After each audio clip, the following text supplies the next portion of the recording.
ایک دن سیدنا ابو ہریرہ رضی اللہ عنہ نے بارگاہ نبوت میں چند کھجوریں پیش کی، عرض کے حضور ان میں برکت کی دعا کیجیے۔ مصطفیٰ کریم کے ہاتھ اٹھے، دعائے برکت فرمائی، کھجوریں واپس عنایت کی اور حضرت ابو ہریرہ نے وہ کھجوریں توشہ دان میں ڈالی۔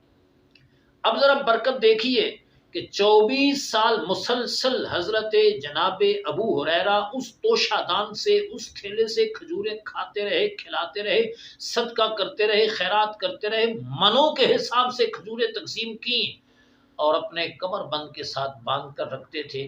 24 سال مسلسل استعمال کیا، دن رات استعمال کیا، لیکن جب حضرت سیدنا عثمان غنی کی شہادت کا دن تھا، اس دن وہ توشہ دان حضرت ابو ہریرہ سے کہیں گر گیا، گم ہو گیا، پھر وہ برکت بھی ختم ہو گئی۔